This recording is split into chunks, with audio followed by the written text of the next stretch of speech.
Hi tea sippers, welcome to an all-new episode of Clock the Tea with Dr. Long. This is your host, Mark Long. Hold on, let me take a sip. Okay, now let's spill that tea. Today we're going to dive into some politics, but we're also going to talk a little bit about some reality TV. But most importantly, I'm going to sprinkle in a little bit more topics that I think it will be great to start with the new year. We're going to talk about queer language and what that looks like from over the decades. We're also going to dive into a special segment where you write in about topics you would like to discuss. Get ready. It's Be Fresh. Let's go.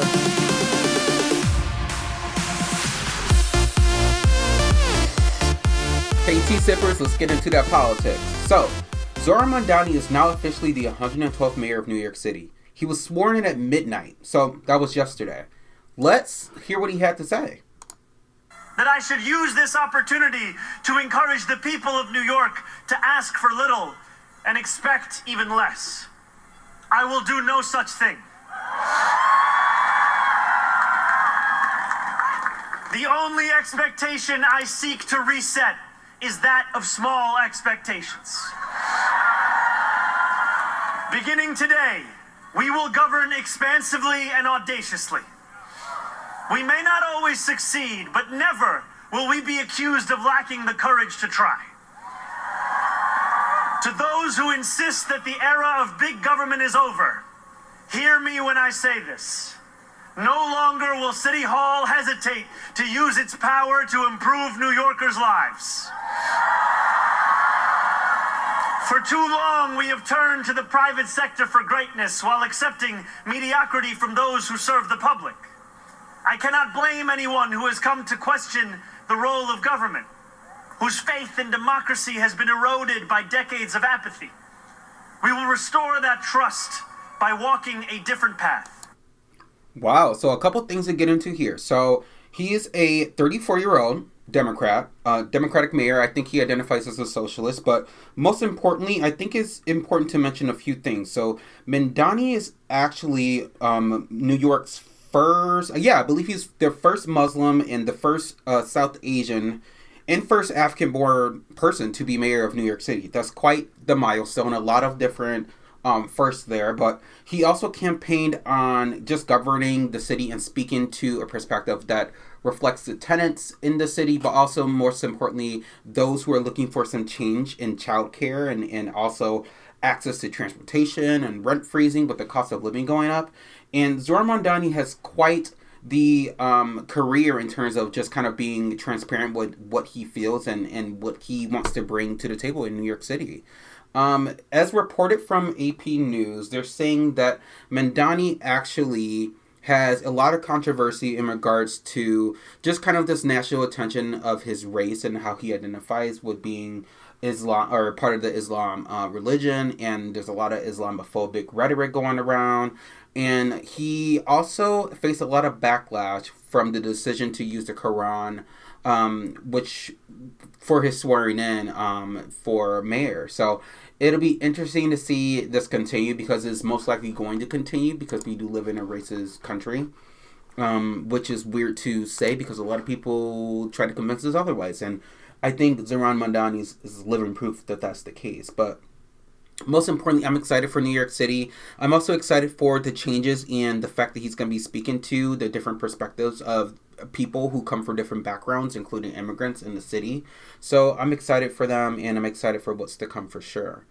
Moving on. So Jack Smith and Donald Trump obviously have their little kerfuffle, but the former special counsel Jack Smith testified behind closed doors to the House Judiciary Committee, and he was testifying in regards to the January 6th incident with Donald Trump, and he insisted that his prosecutions were based off of proof and beyond a reasonable doubt, which he also denied there was no political influence. And we know this is something that Jack Smith has said before. Obviously, the Trump administration is trying to go after him because they're looking at this as an opportunity to have some get back, but most importantly, to try to scare people not to prosecute Donald Trump again and not to have him have any restrictions with his power in the White House. So, the Epstein files. I want to spend a little bit of time talking about that. So, Since the Christmas break, there has been a lot that has happened in regards to the files and more information that is coming out consistently. What we know right now is that Donald Trump is for sure in the Epstein files, but we know more than half of the files, I believe 75% of the original release of the files were redacted. And then we also saw that over break, there were millions and millions of more files that were coming out. And what the Department of Justice is saying is that they missed the legal deadline, obviously, to release the files, but there's a reason why. And they're saying that they have to go based off what protection of the survivors and people that are involved in these cases. A lot of the survivors' lawyers right now are starting to realize that there are far more or less files that have been unreleased, meaning that they are hiding some files and still reviewing them past the deadline. There's also some new information coming out about footage just happening, prison camera footage in regards to the day that Epstein died. Donald Trump mentioned repeatedly regarding the files that, oh goodness, that there's 8 flights of records that include Donald Trump's name in regards to transportation. It kind of was disgusting as I was just reading it. So basically, long story short, it gives that Donald Trump is still a huge problem here. Not to mention the fact that we know that these files have been redacted, but most importantly, we know that the Department of Justice and the Trump administration is hiding pedophilia. They're also hiding the fact that Donald Trump actually promised the release of the Epstein files as a part of his campaigning. And he also argued that there's a lot of powerful people in America that are hiding behind this awful tragedy. And now that he has power, it's interesting how that has been a complete change and how he has recently told people like Marjorie Taylor Greene, as she just released some information, which was quite a bombshell, that her conversation with Donald Trump consisted of him letting her know that he doesn't want a lot of close people to him to be taken down by her vote to release the Epstein files. And I believe Lauren Boebert, whatever her name is, she also voted to release the files. So there's been a lot of pushback directly from Donald Trump to current members of Congress. And as we see, there are a lot of current members of Congress that are leaving the administration or leaving their roles just because they're completely disconnected from their base or completely disconnected from the cult that is trying to protect Donald Trump with these Epstein files and get away with raping thousands of victims. And I think this year what we're going to see is that supporters of the president and his own opponents are going to continue to criticize this. But most importantly, there's still going to be the 40,000 pages of new information published last week. That's basically all we get. We know that there's millions of files still to be released, and we also know that the Epstein's devices in the States, according to the 2020 emails between the Federal Bureau of Investigation, that there could be millions with different information and different data that is currently still out there, but nothing is happening and there's no movement. There is some conversation last week from the Deputy Attorney General Todd Blanche, and he wrote on social media that lawyers are working around the clock.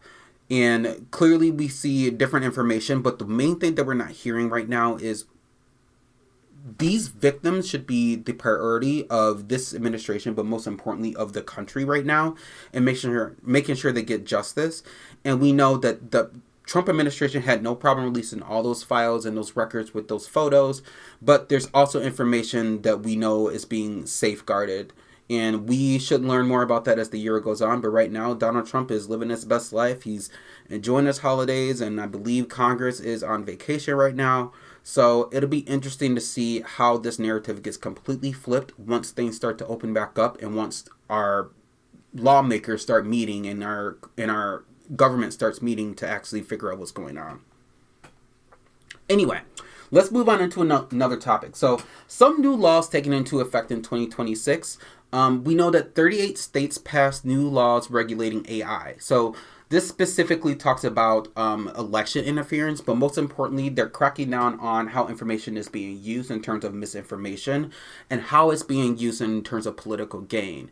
Now, as the country is moving forward, some states are looking for ways to soften the blow of higher healthcare premiums with the use of AI. But most importantly, they're also looking to figure out how AI can be incorporated in a lot of these medical fields where a lot of countries are looking at, or excuse me, a lot of states are looking at these deep fakes, meaning, there's videos and audios out there that are digitally altered, which could create false representation and information, especially when reporting on news or serious topics relating to politics, as we just mentioned. Most importantly, a lot of other things are happening this year in regards to some new policies, but states are also looking at paid family and medical leave. Right now we have Maine, Delaware, and Minnesota that will have paid family medical leave, which their policies have actually gone into effect this year. And they join several other states such as Maryland, Vermont, and Washington, along with past legislation for a few other states.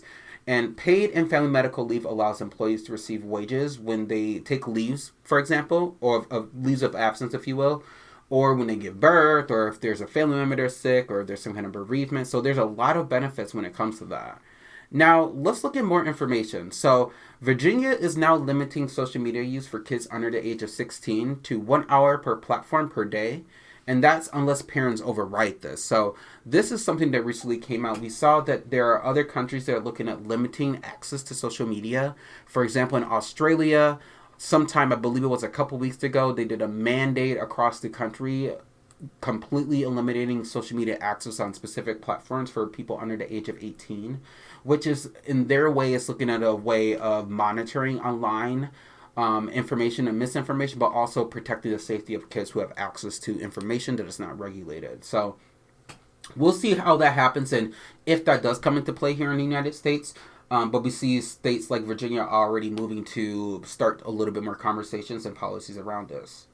All right, let's continue. So we know the healthcare premiums are going up this year because we've covered that last season, but now let's talk about what this looks like overall. So there's enhanced ACA tax credits that were expired on January 1st of 2026. So this was after Congress failed to extend them, as we talked about. But this is clearly going to trigger major premium spikes for millions of Americans across the country. Some states are seeing like 20 to 30% increases, with Nevada projected to about 34%. So that's about like $800 more a year per family of four. That's ridiculous. Now, we know that the marketplace premiums for the lowest cost plan are projected to average about $50 a month after tax credits, up from $37 last year. But what Medicaid fund cuts and the AKA subsidies expirations, with both of those happening, we're going to see a lot happening in regards to people struggling to just make ends meet with this. Let's take a listen. Millions of Americans will be paying more for health insurance this year. That's because tax credits that help people pay for plans on the federal marketplace, known as Obamacare, have expired. Sadly, it's no longer going to be affordable. Jeremy Coolish says he lost his job in the spring, forcing him and his wife to get insurance through the marketplace. He says their current plan costs $392 with tax credits, but those subsidies are now gone. Without subsidies, it would be something like $1,608. Millions of Americans are in a similar dilemma.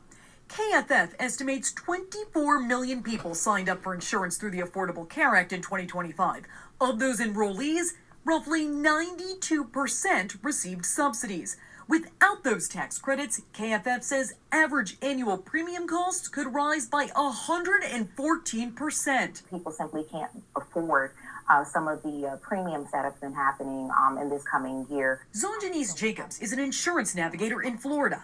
Every state employs navigators who are available to answer your questions for free. They know what kind of prescriptions they're going to need or what kind of doctor's appointments they're going to need to go to or other procedures that they're going to have. We make sure that we walk through the process by looking at each one of those plans that fit within the confines of their budget. Here are some other options. Many states have expanded the income qualifications for Medicaid. Go to healthcare.gov/lower costs to see if you qualify.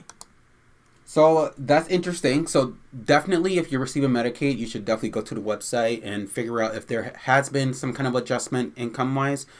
But let's get into this a little bit more. So this is Reno, which is a local news company.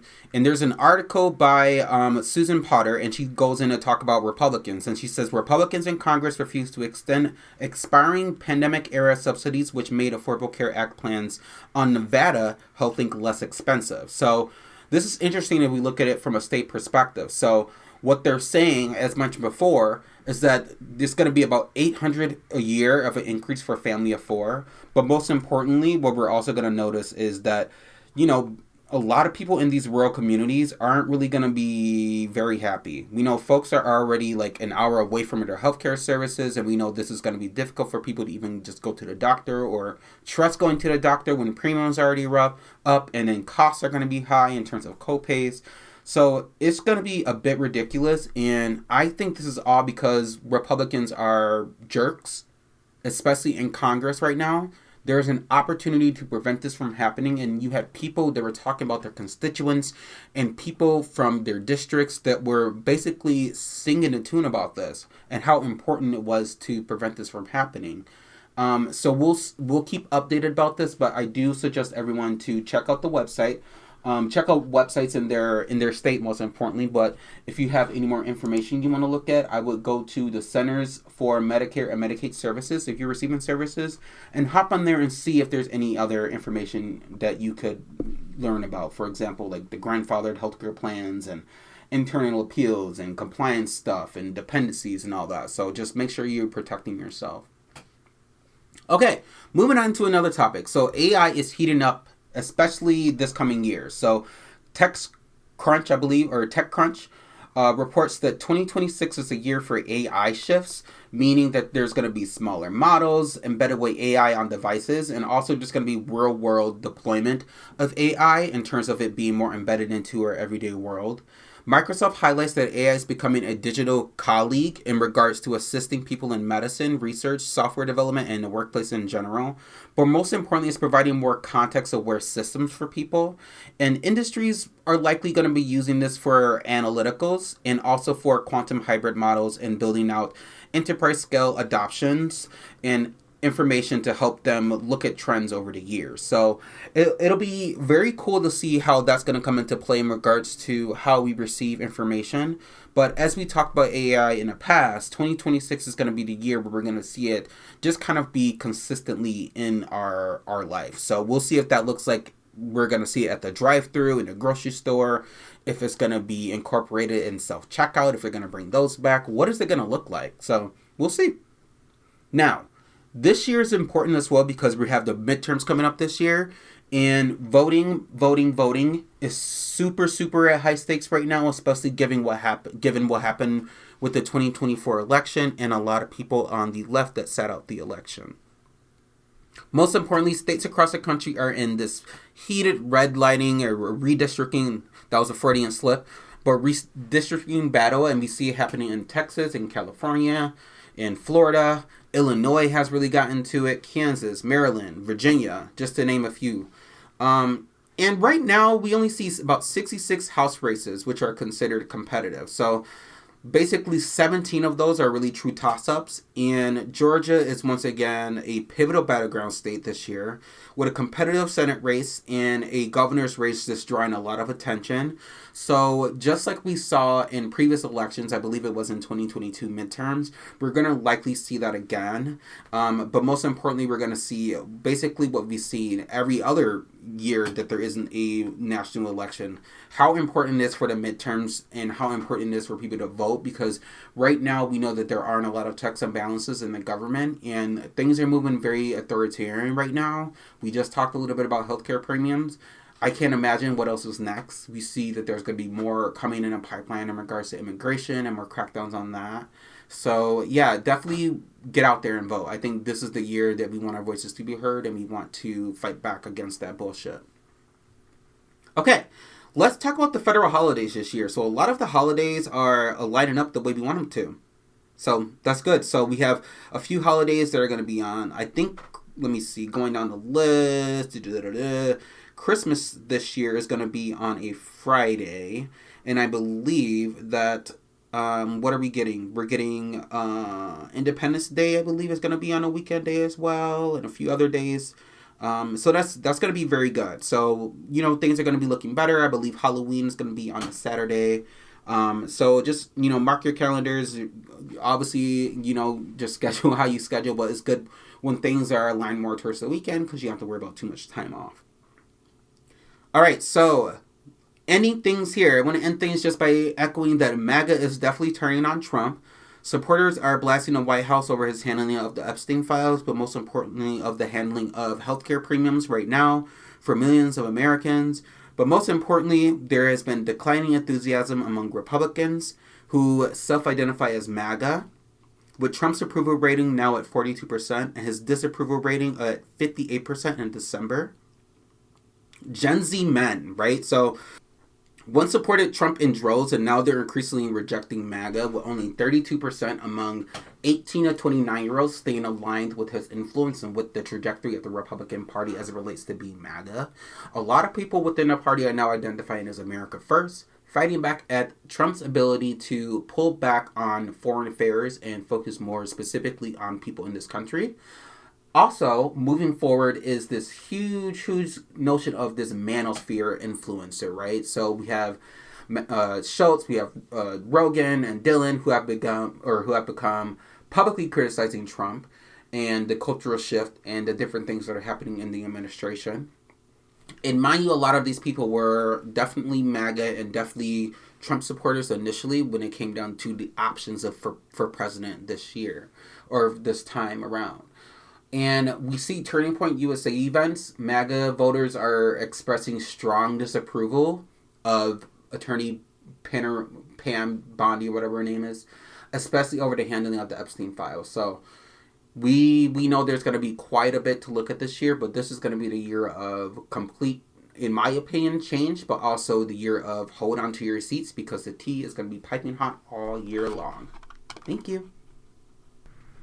Hi, tea sipper. So let's talk about some reality TV and pop culture, but I kind of want to start off with something that's on a lot of our mind. Heated Rivalry. The 6-episode breakout show that pretty much premiered towards the end of 2025, which is about two gay hockey players and how they come together and basically become lovers. For lack of a better term or a better phrase. Let's listen to NPR about their perspective about why is this important for us to see homosexuality, but most importantly, a gay couple and a gay romantic show that is gaining a lot of popularity. When I look back at the year that has flown by, and I think of the queer shows that have come out, Boots, Adults, Overcompensating, and how each of those did well, but they haven't reached this level of mainstream appeal. I do wonder if, shows can experiment a bit with sexuality and showing sex on camera and really digging into the intimacy of these characters. I think there's a hunger for that for all audiences. And I hope that it skews more towards like queer people because we are in an era where we're seeing stories at the margins being rolled back essentially. And in this kind of anti-DEI era, I hope that the TV industry doesn't cave to that. That's a really good point. And yeah, it is a really good point. And I think most importantly, when it comes to shows like Heated Rivalry, we've had shows in the past that specifically tread at the line when it comes to homosexuality or representation in regards to LGBTQ+, like Glee, and then we've had other shows like Grey's Anatomy and things that were kind of mainstream primetime television. And I think when it comes to the streaming world, we're kind of shifting in an era of just kind of having shows that immediately gravitate and grab your attention. And the thing about Heated Rivalry, just as what he said in regards to the sex and the playfulness and the characters and the dynamic, a lot of what happens on the show is very relatable to a lot of the audience. But most importantly, it's relatable in terms of like coming out and being comfortable with who you are. And the time and place. I think the show takes place in around 2014 to 2016 era. So that's when we saw a lot more conversation around same-sex marriage and then more openly gay sports players were coming out at that time. So it's just a really good feel-good show. I think Heated Rivalry is one of those shows where it causes a lot of conversation. There's a lot of talk right now about how the show is streaming a lot with women, right? Especially straight women. And not necessarily because of the sex, but that is helpful. but most importantly, it's how it's portrayed on camera. We see a different side of hookup culture here, where it's also introduced, but we also get to understand the fact that these two people are falling for each other, and there's care, there's intimacy, there's opportunities of conversation that are otherwise challenging, that a lot of people who are LGBTQ plus can relate to. There's also this notion of, maybe some places where you're from aren't proud of it, and you could face a lot of harsh criticism and punishment, and what that means for family dynamics and personal life. So, Heated Rivalry is a great show. I finished all 6 episodes. I do suggest watching it if you are queer, or if you are someone who's just looking to learn more. But most importantly, I think we need to start having more shows, to NPR's point, about having some representation out there, but just having it out there for conversation, I think, is super important. Okay, so I wanted to start off with that, but I also want to talk about a few upcoming things this year that are in the pipeline. Of course, Traders Season 4 is happening. We have a few housewives on there. Dorinda, we have Candace, we have, who else? We have Caroline Stanberry is also making an appearance. We have Portia Williams. In addition to the Traders, we have the season premiere of RuPaul's Drag Race happening on January 2nd, tonight at 7 o'clock p.m., which I will give my perspective on the queens in the next podcast. We're also getting through Canada's Drag Race right now, and which is a fabulous season. We have some great personalities. And also what Canada does well is they lean into the production value in terms of us getting to know the queens, and I feel like they're doing a better job with folding that out. Now, with this year, I can't tell you who's going to win the show, kind of like how last year was produced, which is actually a good thing to keep me on my toes. But I will keep you all updated how I feel as the show goes on, because, that's what happens with reality TV. Moving on, some other shows that are coming out this year is The House of Villains. We just started looking into that, and apparently Plain Jane from RuPaul's Drag Race is going to make an appearance on that, along with Tiffany Pollard and a few other likely names like Jackie Christie. Another bombshell, as we shift gears into the Bravo world, is that Nene Leakes is returning to the Bravo universe. That's right. Now, there's been reports that she's still in discussion and her return to Bravo and to NBC Universal. But if you all remember last year, NBC Universal and Nene Leakes actually patched things up, and there were conversations that were had. I think there's just more conversations that needed to be had production-wise and moving forward and trying to introduce her back to the network. And I think they found the perfect opportunity, which is to release the Ultimate Girls Trip, which is a spinoff of the Ultimate Girls Trip, which is created into a spinoff, of the Ultimate Road Trip for Housewives, which is a spinoff of Ultimate Girls Trip, is what I was trying to say.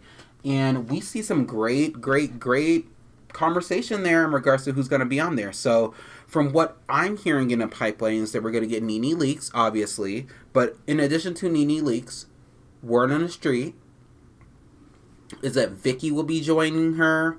Along with Vicky, I think we're also going to be getting, I think Heather Dubrow. Hold on, let me pull it up. No, it was Kyle Richards, Heather Dubrow.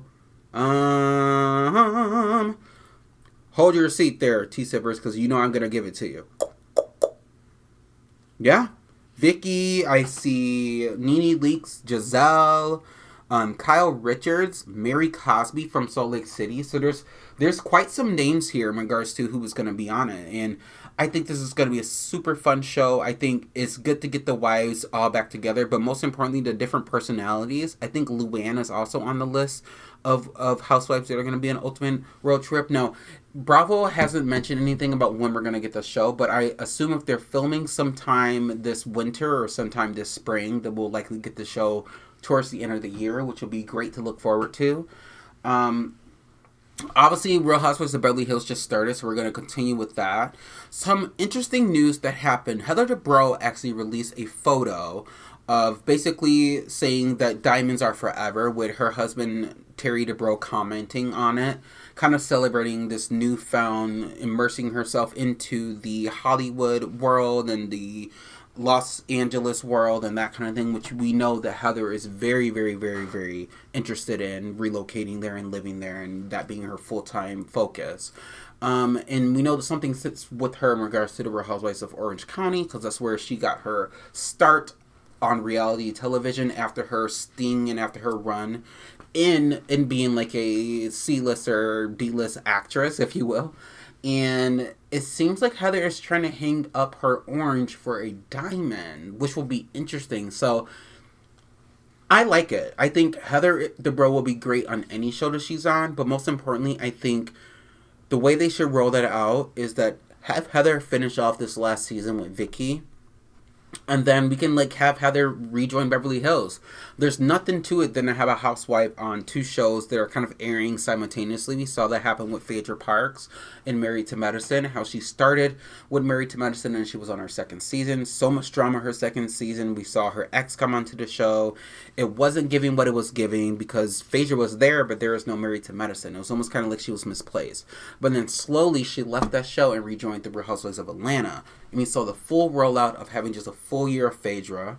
This was also after her stint on The Traitors. So I think we're looking at something similar for Heather Dubrow. It will be nice to see Heather make that jump from OC to Beverly Hills, but also we can have Heather on something else. And just the idea of her relocating, I think is going to give so much life to Beverly Hills. I think they have the life already. I'm not saying that Garcelle's absence is missed on my part. It is. But I'm not saying that. I think if we're throwing in other ladies like Heather, I think there's an opportunity for personality shifts, for dynamics to change. I think we're already seeing that with the new girl, Amanda. I haven't watched the most recent episode, but I'm sure there's going to be a lot of drama there. We know that there's going to be fighting between her and Erica. But moving into after this season, if we just keep all the ladies, depending on how they do, and add Heather in a bunch, I can see Heather cozying up with Rachel Zoe. I can see her cozying up with Kyle Richards. Obviously, all these ladies have a history. They're all from California, from that area. They're all in Housewives. They're all well off in their own right. So they've crossed paths, of course. So it'll be interesting to see Heather with Sutton and seeing how they bake bread.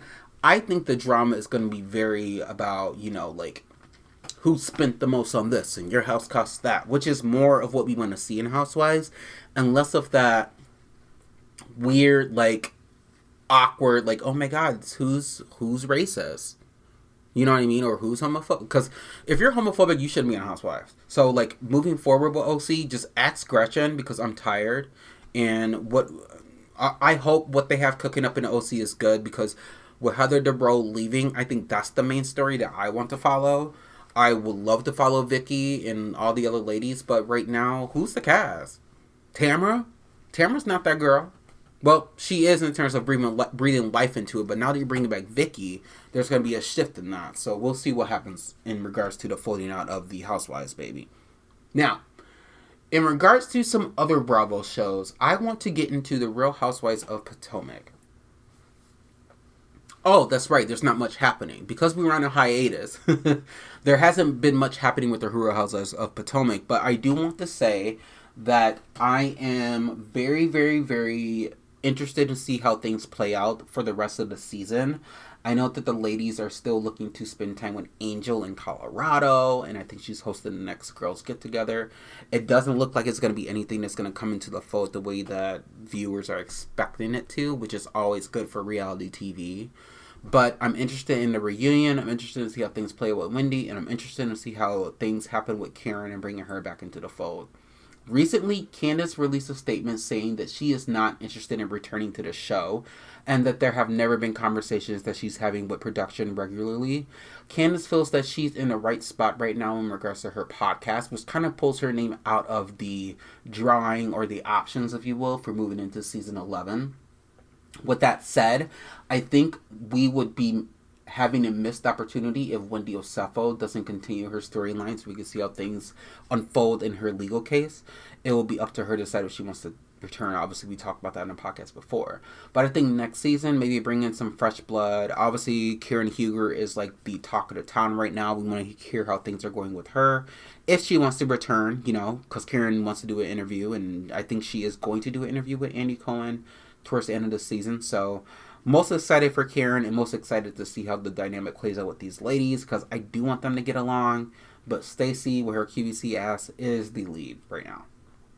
Moving on into another Bravo show. So right now we have the Real Housewives of Potomac, which is airing. We also have the Real Housewives of Salt Lake City. Additionally, in the Real Housewives of Beverly Hills. I want to get into the Real Housewives of Salt Lake City and just draw my opinion that Meredith is getting all the work. And I think the ladies last time when they sat around and were talking about the issue with Meredith, I think they all had different perspectives, excuse me, but someone that kind of seems a little bit messy, and I know that's not any surprise to regular viewers, is Bronwyn. And the reason why I say that is because when they were all discussing the Meredith of it all and like things that were happening with Meredith and like the plane, and I think Mary was coming from a place of concern for her friend without calling Meredith like an addict, like Whitney did. And I think Bronwyn was kind of mute on that, but Whitney is trying to play cleanup because she was acting a fool and went off on Meredith, and I think she handled it the wrong way. I personally do agree with Mary. If you're noticing a difference in your friend, maybe there is something going on with Meredith. But bringing it back to Bronwyn, I think she's doing too much in regards to they just aired out their grievances and Meredith's going through something and clearly there's a lot on her mind. And she drops the bombshell about Meredith's husband and how she was out with, I believe she said with Todd, and they ran into Seth and he was with another woman, which is a huge bombshell here because it's like, okay, so are you saying that he's with a business partner when you're meeting out with Todd, or is he cheating? Who knows? But here's the thing. I think if you're going to be a housewife and you're going to try to bring in controversy on another castmate or whatever, make sure it lands, because obviously we're curious to learn more about that. But Brahma, right now, it was just announced that you and Todd are splitting. So I don't know if this is a deflection thing based on what's going on in her marriage, but it's clearly giving that. And I think moving forward, as the ladies decide to have conversations about Meredith, I think there needs to be a place of coming from a place of understanding. I think with Brittany being a friend on the show and being like kind of a cast member with the ladies, she has her own baggage. And I think Brittany is delivering this season by letting the girls pretty much crash out over her and it working to her advantage in her storyline. But Brittany's not innocent. And I think Meredith has just had enough. And I think there's a missed opportunity here where it's like there's a bunch of hypocrisy going on and not much focus on new information. It's kind of the ladies just focusing on the Brittany and Meredith of it all, or the Meredith and Whitney or Heather of it all. And it's like, we're tired of that. If you girls don't get along, then maybe there needs to be a cast shakeup. Maybe we do need to bring back a housewife or like a Monica or a Jen Shaw to spice things up. Who knows? Because right now it's giving that you girls are just sitting there acting a damn fool about a storyline that doesn't make any sense. Meredith's crying about not being able to talk to her son while she's in Greece. Ladies, you are in Greece. Enjoy your trip, please. As I'm watching it, I'm seeing all the beautiful landscape, the background, and it's giving that you girls are not letting yourselves just be. So, excuse me, we'll see what happens with that, but I'm excited for the Real House of Salt Lake City to continue, but I think it's time for the reunion, because the rest of the season is giving weirdo to me. Anyway, other things happening down the reality TV pipeline this year, excuse me, let's say season, because I'm excited, but this year, I believe, would be, obviously, we will have Dance with the Stars, which will come back way later, but we're going to also get more shows in regards to Bravo. I believe there's like this, the Villa with the Shouts of Sunset coming in. I think it's Persian style, the Villa Persian style, so I think my husband and I are going to check that out. There's also a few other things in the pipeline in terms of some movies that are coming out this year, so I'm excited to get into those. And also, hopefully we'll be getting the Real Housewives of Atlanta trailer soon as they enter their season 17. Now, what the rumors are saying and what pretty much is the tea is that the cast currently exists of Pinky Cole and K. Michelle as the new housewives. In addition to them, we're bringing back all the ladies from last year except for Britt Eady and Kenya Moore. So that means Portia Williams, Shamia, Kelly Farrell. We're also going to have Angela Oakley, Drew Sidora, Phaedra Parks, and Cynthia is also going to come back as a friend. So that'll be interesting to look at. I'm interested to see what Angela Oakley's story is going to be and how she's going to fold in with the ladies. I wonder what Phaedra and Portia are going to give. But most importantly, I'm excited for the new ladies. Obviously, K. Michelle is someone that I'm really excited about because she's so vibrant. She has so much personality. I love her music. But I think on this show, because she brings personality, I think it's going to be almost a breath of fresh air, but more so like a dynamic shift right off the bat, where we're really going to start seeing what these ladies have for each other in terms of getting to know each other. I'm also kind of excited for Drew, because he's been around consistently for some seasons now. Okay, well, that was Clock That Reality Tea, and I talked a little bit about some things that are in the pipeline, and let's stick around, because I think we want to get into one more topic here. Hi, tea sippers. I want to talk about an interesting topic, and I believe it's just kind of long overdue. So let's get into it. So I want to talk about queer language, but what was the evolution of queer language? What was it like? So, you know, you hear me say things like clock it or spill that tea or girl please and that kind of thing, but I really want to mention that queer language didn't just appear fully formed online or on TikTok or on Facebook or whatever. It's long a part of like an art form and like a cultural export that was kind of rooted in a lot of people of color who are also a part of our community, but most importantly it was kind of rooted with Black and Latinx and trans people, and especially in the ballroom. But let's start from the beginning. So in the 1920s, pretty much up until the 1930s, we see that queer life is something that is criminalized, meaning you cannot be queer without facing any kind of legal trouble. And during this time, we had popular movie stars like Judy Garland and others.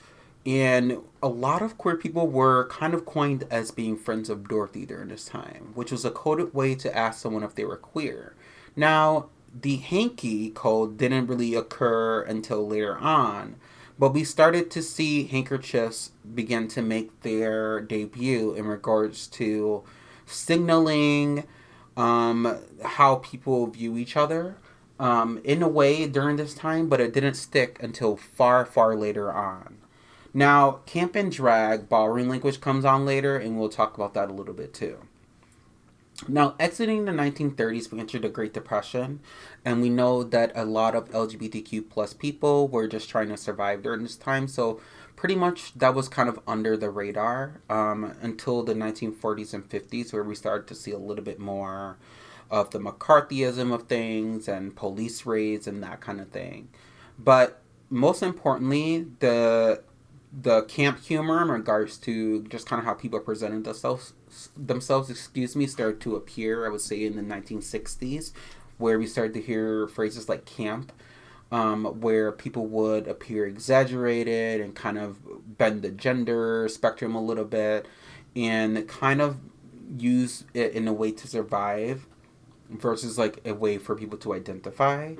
Gay men began using colored items actually in the 70s to distinguish this, but we'll hop into the 60s first. So, during the 60s is where we start to see a little bit more of that resistance and visibility, So, this is pre-Stonewall, so there's some tensions, right? We have the Civil Rights Movement, we have the March on Washington, the assassination of JFK and MLK during this time, and lots of change being promoted.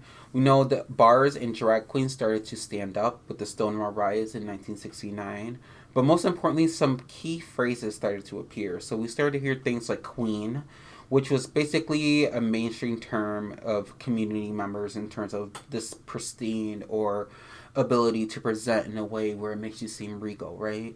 And then we started to first hear terms like trade, which was a masculine presenting man. Predominantly in metropolitan areas is where the term first started getting used, along with butch and femme, which we saw predominant in the LGBTQ plus community, but specifically to lesbians. And the term cruising was also introduced during this time. Now, at the tail end of the 60s, kind of introduced this liberation of the time where we started to see the handkerchief code that we mentioned kind of come and make its resurgence, but most importantly, it became a little bit more symbolic in terms of how it was standardized across the community. So we see things with like the left pocket and the right pocket insinuating if you're a top or a bottom, if you're active or passive. Colors would be come into play, for example, blue meaning that you were more interested in certain ways of sex in terms of also other colors with like red and yellow and that kind of thing. And then there was this communication system that was pretty much created in terms of letting people know you were queer without the use of smartphone devices and that kind of thing. And we start to see the ballroom culture start to make its complete resurgence towards the end of the 70s after kind of the disco era. And in the midst of this kind of coming into fruition in the 1980s was the birth of modern queer slang. So that's when the AIDS crisis was abundant, but the underground ballroom culture started to be like the powerhouse in a new wave of introducing drag and competition and just kind of a way for people to create a sense of community. So in the ballroom culture, we start to see terms like slay, which emerges as a term meaning to dominate a category or to outperform or to just and stun the room. You want to slay the room and show this regal powerness, kind of like when we say queen to someone. We also see terms like serve coming into play, where it's more so about to really serve a look, to deliver a look, to show the attitude of this look, to make this look or appearance or how you're presenting show up with excellence, so you can also serve in a performance with excellence. Basically, to show in a way where you are exemplifying greatness. Clock It, which is kind of what we use to name the podcast here, which is actually very, very, very awesome that we are incorporating that. But Clock It started as a way to just say to notice something, or especially like a flaw or like something that's detailed. So when you're clocking the tea, you're spilling information or you're really getting into the nitty gritty, specifically noticing the flaws and the mishaps and along with that in your gossip, and you really want to serve to the point of serve and get your information out of there. Sachet, which is to walk with flair, which is popularized by RuPaul later on in ballroom, obviously derived from ballroom culture, but popularized by RuPaul in the media. We have terms like work, which means to command and to perform and embody confidence. And work is spelled W-E-R-K. And it's in used in ways where you say you better work. We also have phrases like legendary, which is the status that is earned in the ballroom of someone who is basically in a house or a community that is established to put on shows to show off your ability to present and express and live in this way. So ballroom language has so many influences in our culture, but most importantly, just the black, queer, trans space or the brown space, which is basically rooted in survival and chosen family. It's interesting that we also came up with our own language and still continue to use phrases like that still to this day. In the 1990s, we start to see more terms like yes or like fierce and that kind of thing, which is basically affirming joy and approval. And fierce is something that went more mainstream. Fierce is something that we hear amongst a description of like, you know, an animal and like kind of like their appearance and if they're fierce or if they're like kind of like going against the grain. But in regards to queer culture, fierce is something more along the lines of showing resiliency. We also see terms like shade and reading, which entered a pop culture lexicon later on. But shade in terms of like throwing a form of discourse where you're kind of like being, you're kind of, you know, being shady, right? Or kind of being a little disrespectful, but not in a way where it's like you're kind of in a way just kind of passively, you know, being dismissive to someone in a way, while also holding down the truth of it all, you know. And reading is something that you do when you're really trying to get someone together, as we like to use in the gay community as well, which is another term of really trying to give someone the business. And realness, you know, presenting a category with conviction, which is rooted in ballroom, but realness is also, you know, vibrancy and showing up as your authentic self. Now, in the 2000s and 2010s, that's when we start to hear the no tea, no shade, the spill the tea, the work and the slay. All that become a part of mainstream culture because that's when we have RuPaul's talk show, but we also start to see the RuPaul's Drag Race, which entered the lexicon, if you will, in around the 2010s. And which kind of takes a wave into how gay culture is being looked at, especially on a global perspective, but it's also a way for language to just be everywhere and for people to get introduced to other ways of being. There is some pushback to say that, language is also kind of used in a way where people don't understand the roots of it, obviously with ballroom culture and then where it first started. But it's a good way for us to just remember that, there's always a backstory to popular phrases and coined phrases that we use. And, a lot of it goes back to the resilience of communities and how we speak to each other. So in the 2020s, we see more things like the TikTok and coming along, and the Gen Z generation kind of making cultural reclamations of how they view the world. And specifically is more information that's interchangeable online quickly. So we see phrases like it's giving, or mother, or period with a T, and slay. And slay is something that, if you haven't noticed, has been very consistent, meaning you've outperformed in a category, you stunned, you embodied this excellence, your resilience, you left no crumbs. It's not just good job. It's more like you annihilated this, you destroyed this, you are supreme. And it's interesting to see the resurgence of slay coming into the 2020s. And the phrase mother, as mentioned before, was something that's rooted in ballroom culture, but we're seeing a resurgence of that because of the media, but more so because it's a part of Gen Z's language in regards to phrases like it's giving or clock it. And it's important to know the root of all these phrases in a way where they were codes for us to communicate with each other, and not necessarily as a way for the mainstream to take it over and make their own cultural lens out of it in regards to what it really means to our community, which is rooted in a lot of Black queer performance and survival. So thanks for listening, and I hope this was very informative. Hi everyone. So the last topic I wanted to discuss was on Nicki Minaj, or as I call her, Maga Minaj. Take a listen. So Nicki Minaj decided to attend a Turning Point USA event, and no one was really prepared for what we heard, but Nicki praised Trump and JD Vance, calling them role models. And she got tired of being pushed around, apparently, so she decided to lead more into other names, like calling Vance an assassin. And, Erica Kirk had to play a little bit of cleanup. Take a listen. Well, I have the utmost respect and admiration for our president.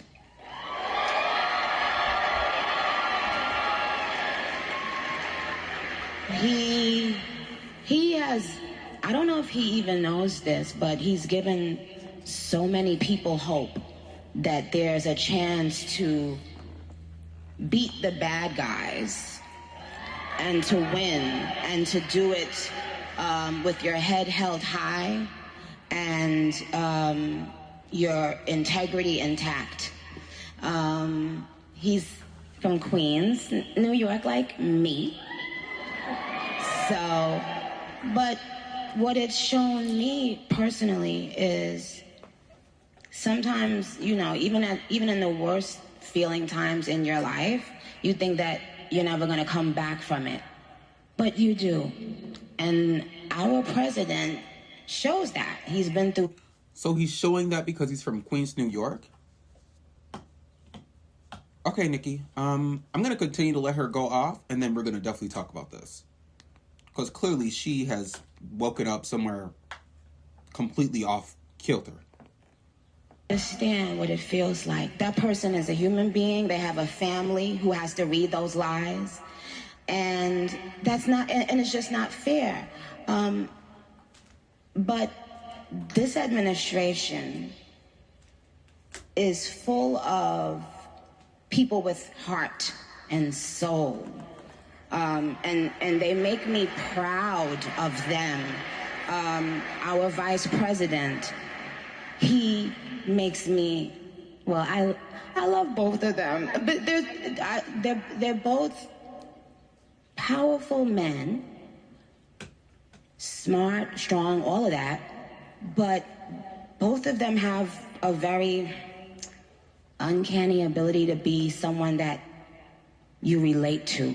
I can relate to them. When I hear them speak, I know that they're one of us. Like, I know that they're not. Don't you guys agree? Absolutely not. And here's why I don't agree, Nicki Minaj. What the hell do you mean by you look at them and you can relate to them? Baby, I don't know who hit Nicki's head, but not all of us in this world are millionaires like you, baby. And another thing, you want to sit up on that stage with that hoodie hat on talking about what's going on with the president and how he's a great person. Girl, are you a great person?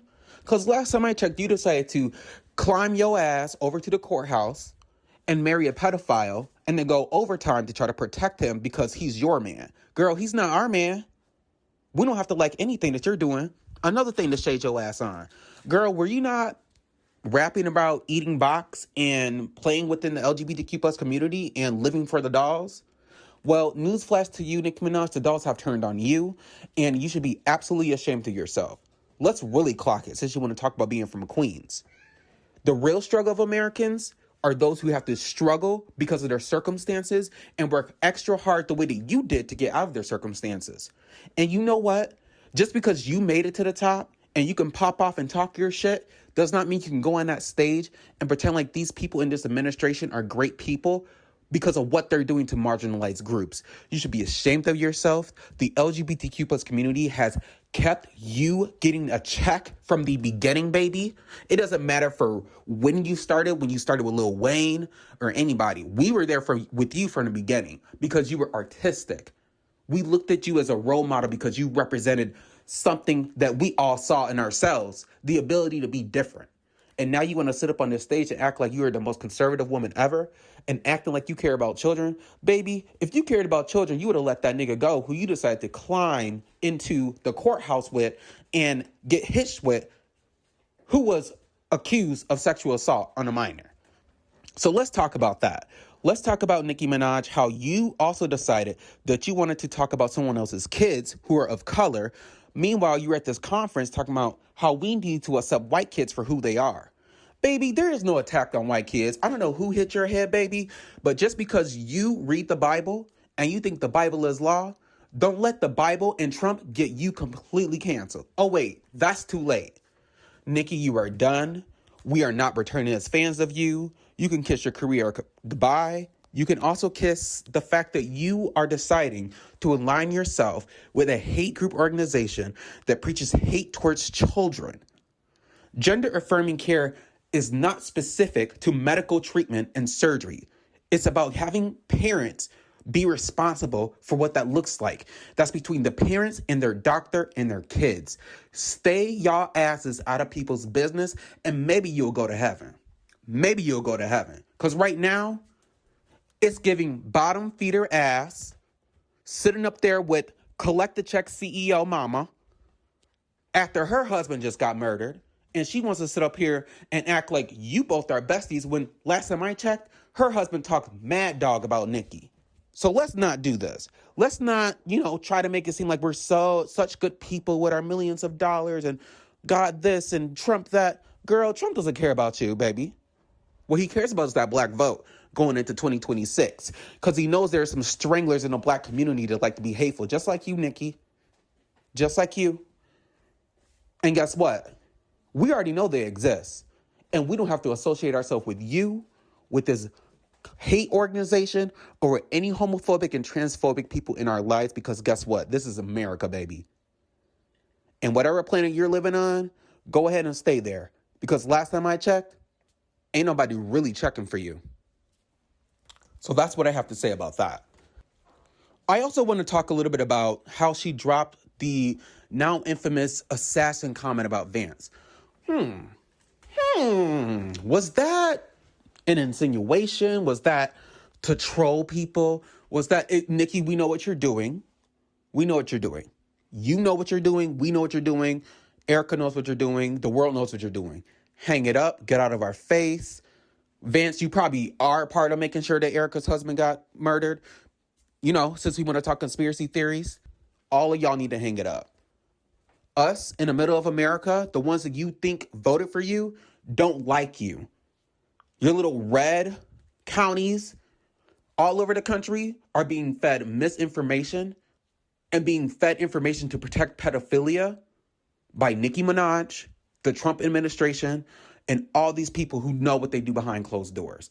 It's sickening. It's gross. It's conniving. There's much happening behind the scenes, but trust and believe. Come 2026, when those checks and balances hit, we are going to be finding out much more, and we will be seeing handcuffs. That's what we'll be seeing.